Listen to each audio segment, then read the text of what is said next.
आप सभी को जय मसीह की हिंदी बाइबल स्टडी इस चैनल में आपका स्वागत है। आइए मिलकर एक नया विषय को आज हम सीखेंगे और आज मैं एक प्रकार के मन के बारे में आपसे डिस्कस करना चाहती हूँ। हम बहुत प्रकार के मन को बाइबल में पढ़ सकते हैं। कुछ लोग घमंडी मन के हैं, कुछ लोग नम्र मन वाले लोग हैं, कुछ लोग कुड़कुड़ाने का एक मन को रखते हैं। और आज हम लोग जिस प्रकार के मन को सीख रहे हैं वो हम लोग दूसरा इतिहास की किताब अध्याय 13 आयत 7 में पढ़ सकते हैं। 2 क्रॉनिकल्स चैप्टर 13 वर्स 7 उस आयत को मैं आपके सामने पढ़ना चाहती हूँ। और उसके पास हल्के और ओछे मनुष्य इकट्ठा हो गए हैं, और जब सुलेमान का पुत्र रहूबियाम लड़का और अल्हड़ मन का था और उनका सामना ना कर सकता था, तब वे उसके विरुद्ध सामर्थी हो गए। इस आयत में हम लोग सुलेमान का बेटा के बारे में पढ़ रहे हैं। सुलेमान राजा का बेटा का नाम था रहूबियाम। अब रहूबियाम के बारे में जब हम लोग सीखते हैं, रहूबियाम के चारों ओर इस प्रकार के लोग थे जो बुरे स्वभाव के थे, और ये बुरे स्वभाव के लोगों के बीच में जब रहूबियाम रहता था वो अपना फैसला नहीं ले पाता था। इसका मतलब जो बुरे लोग थे, जो रहूबियाम के शत्रु थे, वो उसके खिलाफ सामर्थी हो गए। और उसका एक ही रीजन है, और वो ये है कि रहूबियाम अल्हड़ मन का था। जब हम लोग इस शब्द को सुनते हैं अल्हड़ मन, हो सकता है हम में से बहुतों के लिए ये फेमिलियर नहीं है। हम लोग सोचते होंगे अल्हड़ मन का क्या मतलब है। इंग्लिश में इस प्रकार का शब्द इस्तेमाल किया गया है इनडिसिसिव, मतलब वो अपना फैसला को नहीं ले पाया, वो चंचल हृदय का था, वो दूचित्ता था, डबल माइंडेड था, और इसीलिए वो अपना निर्णय नहीं ले पाया। एक और बार मैं इस वचन में प्रवेश करने से पहले आपसे ये कहना चाहती हूं कि हमें हमारा जीवन को चेक करना है। क्या हम भी रहूबियाम समान अल्हड़ मन के लोग हैं, या फिर हम लोग हमारे जीवन में स्थिरता के साथ रहते हैं। कुछ आयतों को मैं आपके सामने रखना चाहती हूं। उन आयतों को जब हम लोग पढ़ेंगे हमें समझ आएगा कि बाइबल हमें किस प्रकार का मन को रखने के बारे में हमें सिखाता है। क्या हम लोग अल्हड़ मन के होना है, या फिर हमारा मन परमेश्वर के सामने दृढ़ रहना चाहिए। आइए एक आयत को आपके सामने पढ़ना चाहती हूँ। यहोशू का किताब अध्याय 1 आयत 9, जोशुआ चैप्टर 1 वर्स 9। क्या मैंने तुझे आज्ञा नहीं दी? हिया बांधकर दृढ़ हो जा, भय न खा और तेरा मन कच्चा ना हो। परमेश्वर यहोशू को आज्ञा देता है। परमेश्वर यहोशू से कहता है कि तुझे भयभीत होने की कोई जरूरत नहीं है, तुझे दृढ़ रहना है, हियाव बांधना है। इंग्लिश में लिखा है be strong and courageous, Balwant रहना है, और तुम्हारा मन कच्चा ना हो, मतलब भयभीत नहीं होना है। तो परमेश्वर यहोशू से क्या चाहता है? परमेश्वर ये चाहता है कि यहोशू का मन परमेश्वर के सामने बलवंत रहे, वो अपना निर्णय को ले पाए, वो परमेश्वर का मर्जी को समझकर उसी में चल पाए। इसी प्रकार का आयत को हम लोग दाऊद राजा के जीवन में भी पढ़ सकते हैं। दाऊद राजा अपना बेटा सुलेमान से कुछ आज्ञा देता है। देखिए, हम लोग पहले इतिहास अध्याय 28 आयत 20, 1 क्रॉनिकल्स चैप्टर 28 वर्स 20 में हम पढ़ सकते हैं। फिर दाऊद ने अपने पुत्र सुलेमान से कहा, हियाव बांध और दृढ़ होकर इस काम में लग जा। दाऊद अपना बेटा से क्या कहता है? हियाव बांध, दृढ़ हो जा और इस काम में लग जा, मत डर और तेरा मन कच्चा ना हो, क्योंकि यहोवा परमेश्वर जो मेरा परमेश्वर है वो तेरा संग है। दाऊद राजा है और दाऊद परमेश्वर के लिए एक भवन बनाना चाहता है, लेकिन दाऊद के समय पर परमेश्वर ने दाऊद से कहा कि तुम मेरे लिए भवन नहीं बनाओगे, तुम्हारा बेटा सुलेमान मेरे लिए भवन बनाएगा।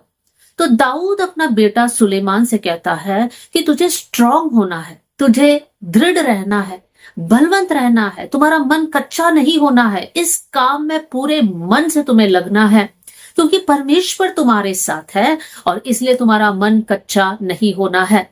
कितनी अद्भुत बात है कि एक पिता अपना बेटा को समझाता है कि परमेश्वर के सामने दृढ़ होकर रहना है। लेकिन राजा सुलेमान ये ज्ञान रहूबियाम को पास ऑन नहीं कर पाया। रहूबियाम अब अपने जीवन में दृढ़ मन का नहीं है। उनके बारे में लिखा है वो अल्हड़ मन का था, और अल्हड़ मन मतलब इनडिसिसिव नेचर होने के कारण वो अपना फैसला नहीं ले पाया, और इसलिए जो शत्रु उसके आसपास थे वो रहूबियाम के ऊपर प्रबल हो गए।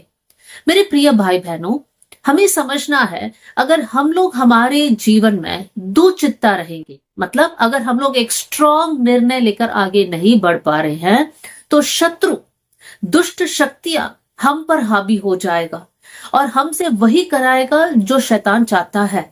मेरे प्रियो, हम परमेश्वर के बच्चे हैं, परमेश्वर हमारे साथ है, इसलिए हमें समझना है कि हम स्ट्रॉन्ग है, हम लोग बलवंत लोग हैं, हमें हिया बांधकर दृढ़ होना चाहिए। मैं आपके सामने कुछ ऐसे बातों को रखना चाहती हूं जहां पर हमें समझना है कि हमें दृढ़ रहना है, कहां कहां हमें दृढ़ रहना है, और चंचल रहने के कारण हमारे जीवन में कौन कौन सा नुकसान हो सकता है। कुछ आयतों को आपके सामने रखना चाहती हूं।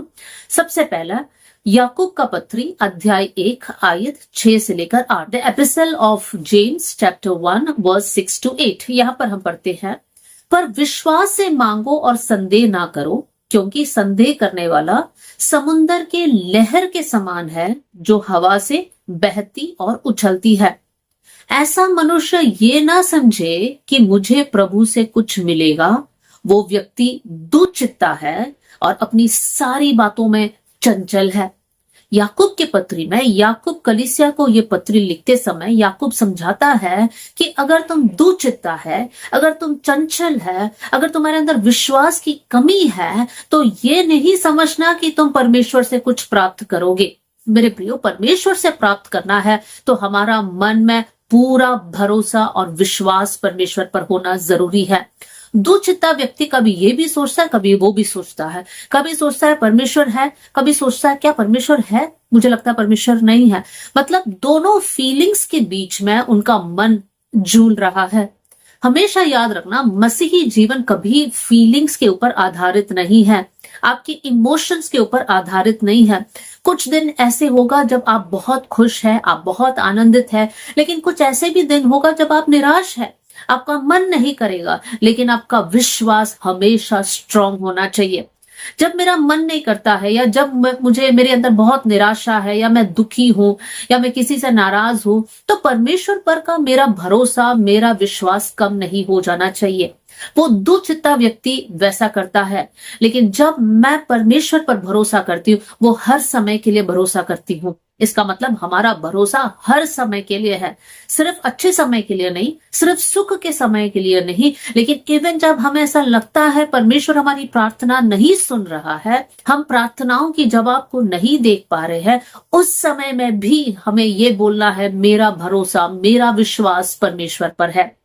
तो याकूब की पत्री में हमने सीखा, दुचित्ता व्यक्ति, चंचल मन वाला व्यक्ति, या फिर अविश्वास को रखने वाला व्यक्ति ये ना समझे कि वो परमेश्वर से कुछ प्राप्त करेगा। अगर हम अल्हड़ मन, चंचल मन, दुचित्ता वाले मन के हैं, तो हम परमेश्वर से कुछ भी प्राप्त नहीं कर सकते हैं।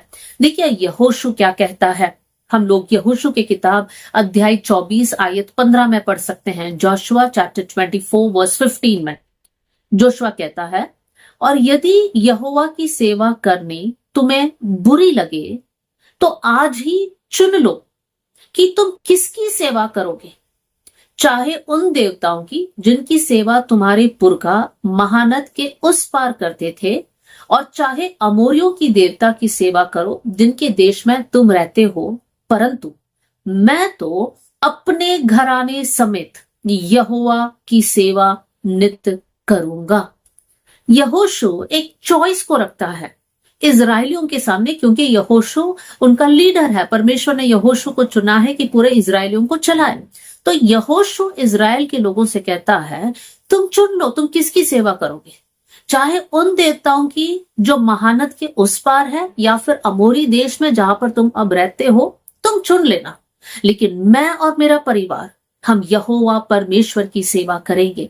मेरे प्रियो, यहाँ पर यहोशू दृढ़ होकर एक निर्णय लिया। वो अल्हड़ मन का नहीं था। परमेश्वर ने यहोशू से कहा था कि तेरा मन कच्चा ना हो, तो हिया बांधकर दृढ़ हो जा, और वही यहोशू ने किया। उनके अंदर अल्हड़ मन नहीं था, चंचल मन नहीं था, वो दूध चित्ता नहीं था। उसने अपने लिए और अपने परिवार के लिए एक फैसला लिया और इजरायलियों के सामने वो रखा। लेकिन इजरायली लोगों के अंदर वो बल नहीं था कि वो लोग एक स्ट्रॉन्ग निर्णय ले पाए। बार बार वो लोग परमेश्वर के खिलाफ बात किया, परमेश्वर से दूर हो गए। मेरे प्रियो, आज हमारे जीवन को जब हम जांचते हैं, क्या हम इस प्रकार का एक फैसला ले सकते हैं? जैसा यहोशू ने कहा, क्या हम भी बोल सकते हैं कि हम यहोवा परमेश्वर की सेवा नित्य करेंगे? चाहे हमारे साथ बुरा हो, चाहे हमें ऐसा लगता है कि हमारे जीवन में आशीष नहीं है, तो भी हम यहोवा परमेश्वर की सेवा करेंगे। दूसरी बात, हमें इस बात पर दृढ़ होना है कि हम किसकी सेवा करेंगे, परमेश्वर की सेवा या फिर धन की सेवा। एक आयत को आपके सामने मैं पढ़ना चाहती हूं। मत्ती का सुसमाचार अध्याय 6 आयत 24, मैथ्यू 6:24। यहां पर हम पढ़ते हैं, कोई मनुष्य दो स्वामियों की सेवा नहीं कर सकता, क्योंकि वो एक से बैर और दूसरे से प्रेम रखेगा। वो एक से मिला रहेगा और दूसरे को तुच्छ जानेगा। तुम परमेश्वर और धन दोनों की सेवा नहीं कर सकते हैं। यीशु मसीह ने इस आयत को कहा। यीशु मसीह कहता है कि तुम दो स्वामियों की सेवा नहीं कर सकते हैं। तुम्हारे जीवन में एक ही स्वामी होना चाहिए। तो यीशु मसीह ये सिखाता है, या तो परमेश्वर या तो धन, दो स्वामियों की सेवा नहीं कर सकते। इस बात को समझाने के लिए एक और आयत को आपके सामने रखना चाहती हूँ। वो एक छोटा पद है, मैं सिर्फ रेफरेंस बता रही हूँ यहाँ पर। मत्ती का सुसमाचार अध्याय 19 आयत 16 से 22, मैथ्यू चैप्टर 19 वर्स 16 to 22। इस पद में हम देख सकते हैं, एक धनी युवक यीशु के पास आकर कहता है कि हे गुरु, अनंत जीवन पाने के लिए मुझे क्या करना चाहिए? यीशु मसीह कहता है कि वो सारी आज्ञा जो व्यवस्था में लिखा है कि तू खून नहीं करना, चोरी नहीं करना, व्यभिचार नहीं करना, ये सारी आज्ञाओं को तुझे मानना है। तो ये धनी युवक कहता है, ये सारी बातें मैंने अपने बालकपन से मानता आया हूं। तब यीशु मसीह कहता है कि तेरे पास जो संपत्ति है उसको बेचकर कंगालों को दे दो और तुम मेरे पीछे हो लो। और उस बात को सुनकर वो धनी युवक निराश हो गया और वो यीशु को छोड़कर वापस चला गया। तो ये धनी युवक ने किसको चुना? यीशु को चुना या फिर धन को चुना? दुख की बात यह है कि ये धनी युवक ने धन को चुना। आज हमारे जीवन को हमें जांचना है, क्या हम अल्हड़ मन के हैं? क्या हमें समझ नहीं आता है कि परमेश्वर चाहिए या धन चाहिए? बहुत से वक्त शब्दों में हम बोलते हैं हमें परमेश्वर चाहिए, लेकिन वास्तव में हम धन के पीछे दौड़ रहे हैं। जितना मेहनत हम धन कमाने के लिए कर रहे हैं, क्या उतनी ही मेहनत परमेश्वर के करीब जाने के लिए हम करते हैं? मेरे प्रियो, हम हमारी ड्यूटी के जगह से हम लोग छुट्टी नहीं लेते हैं, क्योंकि हमें पता है छुट्टी लेने से हमारा पेमेंट, हमारी सैलरी में घटी होगी। लेकिन परमेश्वर की उपस्थिति को कितनी बार हमने तुच्छ समझा।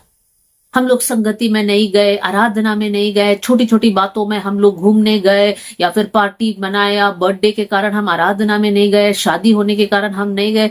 कितनी बातों को लेकर हम लोग आराधना को छोड़ दिया, लेकिन हम ड्यूटी को नहीं छोड़े। तो हमारे लिए परमेश्वर इंपॉर्टेंट है या धन इंपॉर्टेंट है? हम अल्हड़ मन के हैं तो हम इन दोनों के बीच में जूझते रहेंगे। हमें समझ नहीं आएगा कि कब किसको चुनना है। लेकिन अगर आप विश्वास में स्ट्रांग हैं, हर समय आप दृढ़ता के साथ खड़े होकर यही कहोगे कि मुझे परमेश्वर चाहिए। आगे हम देख सकते हैं किसके बीच में हमें करना है, परमेश्वर या फिर संसार। हम बाइबल में एक व्यक्ति के बारे में पढ़ते हैं, देमास। हम उनके बारे में 2 तिमुथियुस अध्याय 4 आयत 10, 2 तिमुथी चैप्टर 4 वर्स 10 में पढ़ते हैं। देमास पौलुस का सहकर्मी था, मतलब पौलुस के साथ सेवा करता था। लेकिन देमास के साथ क्या हुआ? पौलुस देमास के बारे में क्या बोलता है? दूसरा तिमुथियुस 4:10 में हम पढ़ते हैं, क्योंकि देमास ने इस संसार को प्रिय जानकर मुझे छोड़ दिया है। पौलुस तिमुथियुस को चिट्ठी लिखता है और पौलुस तिमुथियुस को समझाता है, देमास सेवा करने से बढ़कर संसार से प्रेम किया और पौलुस को छोड़कर वो चला गया। मेरे प्रियो, बहुत से वक्त संसार का प्रेम हमारे अंदर घुस सकता है। हमारी जानकारी बिना ही संसार का प्रेम हमारे अंदर आ जाएगा, लेकिन हमें ध्यान देना है, परमेश्वर या फिर संसार, परमेश्वर या फिर इस संसार का नाम, मान सम्मान, आदर, पदवी, हमें इनके पीछे नहीं भागना है। परमेश्वर अपने समय में ये सारी बातें हमको देगा, लेकिन हमें सिर्फ परमेश्वर के पीछे चलना है। तो आज हमें चुनना है, क्या हमें परमेश्वर चाहिए या फिर हमें संसार चाहिए। संसार और सांसारिक वस्तुओं से हमें प्रेम नहीं करना है। बाइबल में लिखा है, जो संसार और संसार की बातों से प्रेम करते हैं वो परमेश्वर के बैरी है, परमेश्वर के शत्रु है। मेरे प्रियो, बहुत से वक्त जब संसार का प्रेम हमारे अंदर घुस जाता है तो हम परमेश्वर के खिलाफ हमारा जीवन को बिताते हैं। कितनी बार हम लोग कोई सीरियल देखने, कोई मूवी देखने, चुगली करने या इत्यादि बातों में हमें इतना इंटरेस्ट आ गया कि हम परमेश्वर की बातों को छोड़ दिया। सीरियल का टाइमिंग को नहीं छोड़ा, लेकिन प्रार्थना के समय को हमने छोड़ दिया। चुगली करना हमने नहीं छोड़ा, लेकिन प्रार्थना करने हमने छोड़ दिया। हम किससे प्रेम कर रहे हैं मेरे प्रियो? ना संसार से, ना संसार की वस्तुओं से हमें प्रेम करना है। हमें प्रभु यीशु मसीह से प्रेम करना है। तो आज अल्हड़ मन के नहीं होना है, आपको दुचित्ता नहीं होना है, आपको अपना निर्णय में स्ट्रॉन्ग हियाव बांधकर दृढ़ रहना है। आगे हम बढ़ेंगे। हमें किसके बीच में चुनना है? हार्ड वर्क, मेहनत या फिर आराम की जिंदगी। बहुत से वक्त हम लोग आराम चाहते हैं। मेरे प्रियो, मेहनत कर कर आराम करना गलत नहीं है, लेकिन मेहनत छोड़कर सिर्फ आराम को चाहना गलत है। परमेश्वर मेहनती लोगों को चाहता है। दाऊद जंगल में अपने पिता के भेड़ बकरियों को चरा रहा था। चाहे धूप हो, चाहे बारिश हो, चाहे ठंड हो, कोई भी मौसम क्यों ना हो, दाऊद अपने पिता के भेड़ बकरियों को चरा रहा था। मेहनती था और पूरे मन से किया। जब शेर आया, जब भालू आया, दाऊद ने अपने भेड़ बकरियों की सुरक्षा किया और इसलिए उसका इनाम क्या था? परमेश्वर ने दाऊद को एक चरवाहे के पदवी से उठाकर इज़राइल का राजा बना दिया। पूरे देश के ऊपर दाऊद को खड़ा किया। परमेश्वर मेहनती लोगों को चाहता है। जब एलीशा के ऊपर चुनाव आया, तब उस समय एलीशा क्या कर रहा था? एलीशा अपने खेत में हल जोत रहा था। मेरे प्रियो, एलीशा काम करता है और उसके बीच में परमेश्वर का बुलाहट एलीशा के ऊपर आता है। हमेशा समझना है, परमेश्वर उन लोगों को आदर देता है, उन लोगों की मदद करता है जो मेहनत करते हैं। हम कोई भी एरिया में क्यों ना हो, आप एक टीचर हो सकते हैं, आप एक डॉक्टर हो सकते हैं, आप गवर्नमेंट ऑफिस में कार्य करते होंगे या बैंक में कार्य करते होंगे या पुलिस में कार्य करते होंगे, कहीं भी क्यों ना हो, जो भी काम हमारे हाथ में है, ईमानदारी और खराई के साथ, पूरे परिश्रम के साथ हमें कार्य करना है। ये नहीं सोचना वो नहीं कर रहा है तो मैं क्यों करूं, ये मेरी हेल्प नहीं कर रहा है तो मैं काम क्यों करूं। नहीं मेरे प्रियो, परमेश्वर आपको देखता है। अल्हड़ मन के नहीं होना, दूसरे काम नहीं कर रहे तो मैं भी काम नहीं करूं। इसका मतलब आप अल्हड़ मन, आप इन्फ्लुएंस हो गए, वो व्यक्ति आपको प्रभावित कर बैठे, लेकिन आप स्ट्रांग रहिए, आप वचन के अनुसार चलिए। जब वचन में लिखा है कि चींटियों के पास जाकर आलसी को सीखना है, मतलब चींटी मेहनती है, वो अपना भोजन को इकट्ठा कर कर संभाल कर रखती है ताकि बारिश के समय पर उसको खाने की कमी ना हो। मेरे प्रियो, एक छोटा सा जंतु इतना सोचता है, इतना मेहनत करता है, तो कितना ज्यादा हमें आत्मिक जीवन के लिए और साथ में हमारे परिवार के लिए, अपने व्यक्तिगत जीवन के लिए सोचना है। अल्हड़ मन के नहीं होना, किसी को देखकर प्रभावित नहीं होना, बुरी तरीके से या बुरी बातों के लिए किसी और के जाल में आपको गिरना नहीं है। आगे, आज्ञाकारी रहोगे या फिर आज्ञा उल्लंघन करने वाला व्यक्ति रहोगे? चुन लो, दुचित्ता मत रहना। बहुत से वक्त हम लोग आधा आज्ञा को मानते हैं और फिर कहते हैं हमने आज्ञा मान लिया। शाऊल राजा उसके लिए एक उदाहरण है।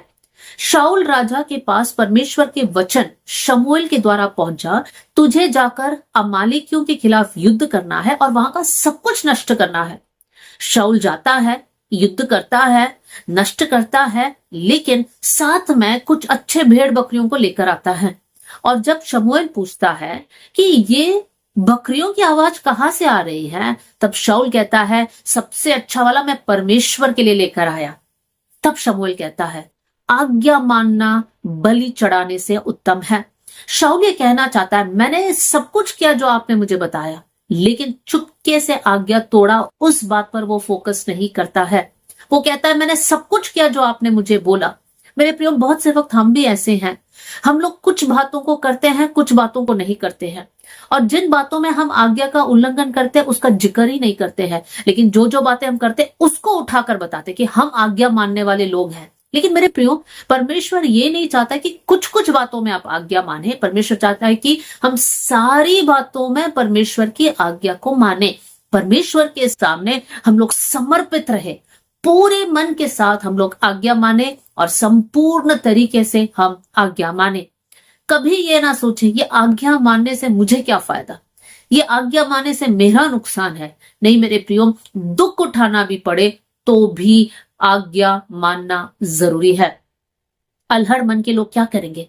वो लोग इस प्रकार सोचेंगे सारा आज्ञा मानने की क्या जरूरत है, जहां पर सब लोग मुझे देखते हैं वहां पर आज्ञा मानूंगा या वहां पर आज्ञा मानूंगी, और जो लोग मुझे नहीं देखते, मेरे पर्सनल लाइफ, मेरा सीक्रेट लाइफ, वहां पर मैं वो करूंगी जो मेरा मन करता है। मेरे प्रियो, वो आज्ञा का उल्लंघन करना है।